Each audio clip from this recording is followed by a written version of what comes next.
43. A flash of red-black energy exploded against the nearest Dread Knight's face, searing desiccated flesh and exploding the creature's skull. An arrow zipped down and caught another of the undead creatures in the eye. Whatever animated the beast must have still considered the brain important, because, like its fellow, it dropped to the ground, dying for a second time. Gryph's right hand moved the second the mental call had come through, and, as the blast tore the first Dread Knight's head from its shoulders, the rope binding Gryph snapped and coiled itself around Dirge's wrist.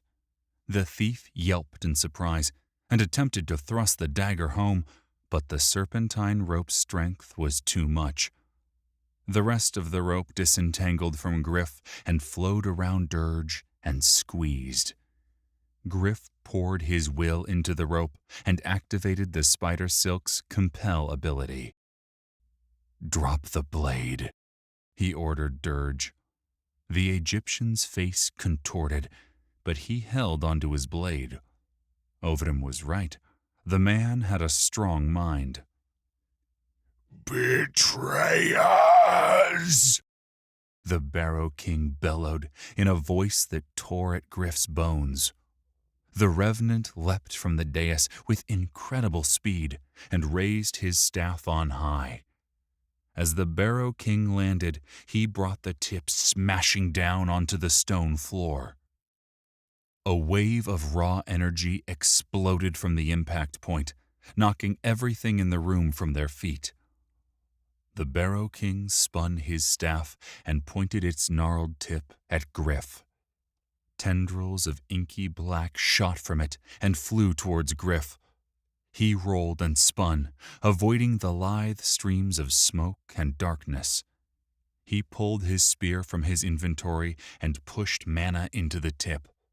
There was little time to load the spear before he arced the weapon down. It sliced through several tendrils near to enveloping him. Gryph spun again, slicing through another reaching tendril.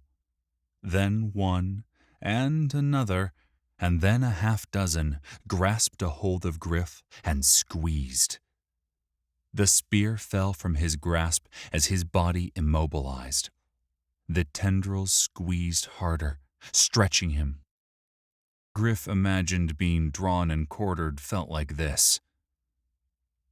Debuffs added. Immobile.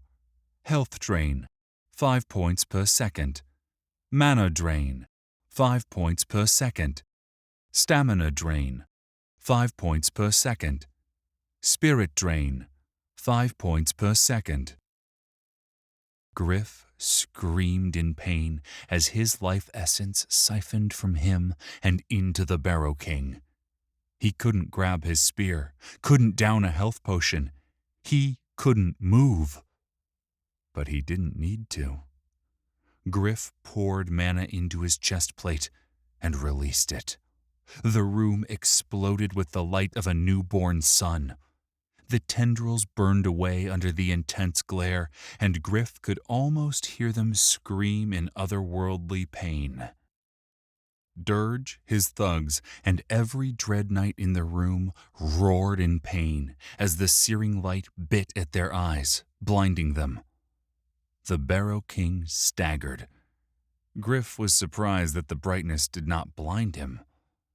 Gryph threw his left hand out and poured mana into his bracers. His discarded spear flew to his hand just as the Barrow King drove downward with his staff. Gryph parried the blow, the power knocking him to his knees. For an ethereal spirit with no real physical form, the Barrow King packed a wallop. Gryph spun, adding mana into the spear, and slashed at the Barrow King's ankle. The tip passed right through the ethereal limb, leaving a flash of brilliant light as it did. The Barrow King's leg buckled, and he fell to one knee. It turned towards Gryph and roared. Viscous black liquid vomited towards Gryph as he once again spun and rolled out of the way. It landed in a heap, and the floor beneath it sizzled. Gryph poured more mana into his spear and struck again, this time triggering the weapon's banish ability. The Barrow King shimmered as the spear interrupted the connection to the netherworld that sustained him. Gryph used the time to regain his footing and catch his breath. Gryph pleaded with the universe for aid, but his prayers fell on deaf ears as the shimmer of light assaulting the Barrow King faded. "Shit," Gryph muttered as he backed away from the shadow-cloaked revenant. With a quick glance born from intense training, Gryph surveyed the battle. Ovrim had leapt from the balcony, and his red saber was a blur of crimson energy, slicing and dicing through the desiccated limbs of several dread knights. The Zidai's grace and power amazed Gryph. 2 of the undead warriors lay dead, and a third was not long for it. Dirge and his cronies had pulled together into defensive positions. Back to back to back, they held their own. The ugly one, Birik, screamed in agony as the black ooze enveloped his leg. The same black ooze that the Barrow King had vomited at Gryph. "Holy shit," Gryph thought. "The black ooze has an undead vomit baby?"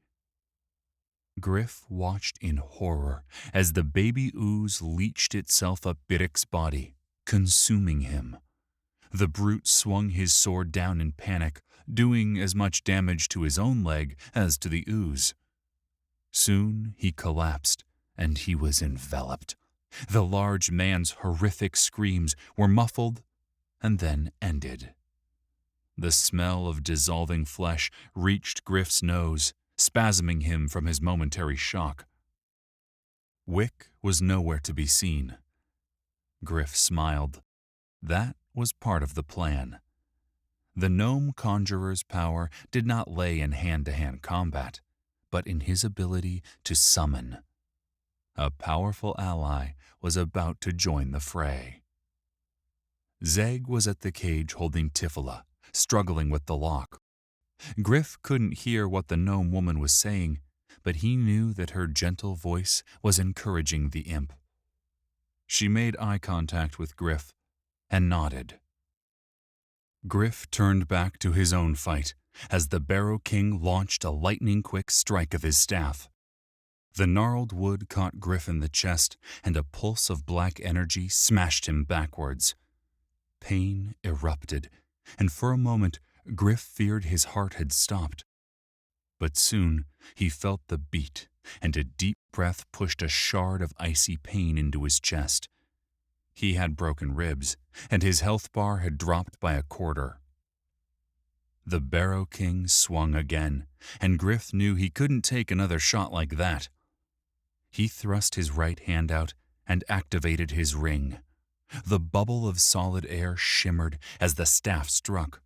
A corona of black energy flowed around the sphere, but it held. Gryph fired flying stalactite through the shield and grinned as the spike of stone bit into the Barrow King's shoulder. The undead lord screamed and tore the shard of earth from its body, whipping it back at Gryph with incredible force. Once again, the air shield deflected the attack, but its shimmering told Gryph it would not hold much longer. Gryph double-fisted a health and mana potion and rolled back to his feet, just as the shield failed. Gryph put himself into a defensive stance and poured mana into his spear. He activated his bracers and threw the spear with all his might. The blazing missile surged towards the shadowy form of the Barrow King and thundered into his chest. The force of the blow pushed the creature back, and it fell to one knee. It shuddered as if in pain, and Gryph took a quick glance at the wraith's stats. The thing's health was still at 75%, but its mana was bottoming out. Gryph grumbled. He'd been pounding the wraith with everything he had, and he had barely made a dent to the revenant's life.